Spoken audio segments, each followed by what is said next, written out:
Okay, in this question we're working with horizontal and vertical dilations of functions. Right here what we're asked to do is to describe if the constant shows a horizontal or a vertical dilation, and also what we're going to do is we're going to state what the scale factor is. Now there's two types of dilations: the vertical, where we use this formula here, y equals k function x, where k is the vertical scale factor, or y equals function ax, where a is the constant and helps us come up with the horizontal scale factor. So let's have a look at the parent function here. We've got y equals x squared, which is a parabola, and it's been transformed to y equals 5x in brackets all squared. So just by looking at this new formula here, this new function, which is it? We need to decide, is it vertical or is it horizontal dilation? Well, let's look at the vertical. It's in the form of kfx. That's certainly not like that, because that 5 is inside the function, okay, because it's inside and being squared. So here it looks more like it, y equals function ax in the brackets. It's inside that format. So that's clearly a horizontal dilation. So let me just write horizontal.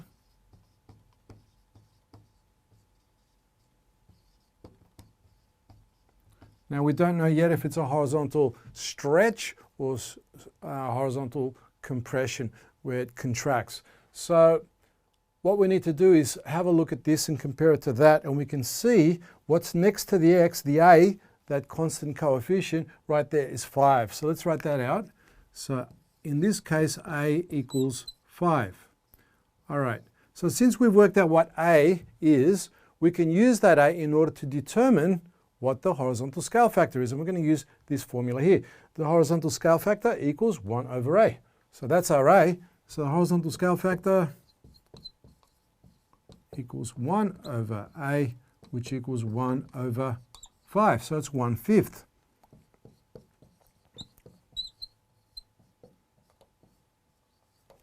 Okay, 1/5. So what does that tell us about what's going to happen to the original parent function? Well, if we're going to apply a horizontal scale factor of 1/5, it's clearly going to be compressed. Why? Because it's 1/5 as wide from the y-axis across horizontally along the x-plane from left to right. So it's only 1/5 as wide. So it's going to be narrower, more compressed. So let's have a look at the original parent function, y equals x squared. So let's do a little quick sketch here. Y equals x squared will look something like this. Let's see now, it'll look something like that. Y equals x squared. That's what the original parent function looks like.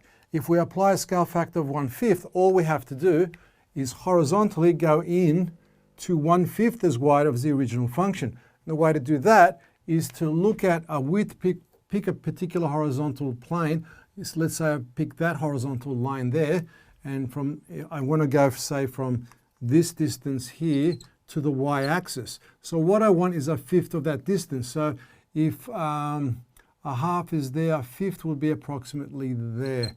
That's about 1/5 there. 1, 2, 3, 4, no, maybe less.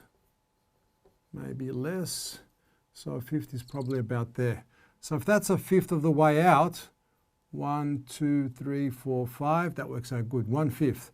And here, the distance across on this line here, where y equals 1, 1/5 will probably be, if that's 1, 1/5 will be there.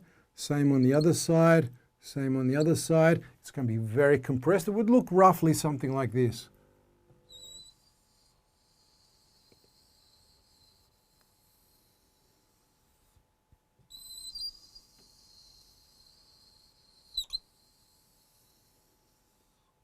And that's y equals, in brackets, 5x all squared. So there's our new parabola that has been compressed inwards towards the y-axis. So the horizontal scale factor is 1/5. So there's our drawing of the new function in there, nice and narrow and thin. And there you go. Hope that helps.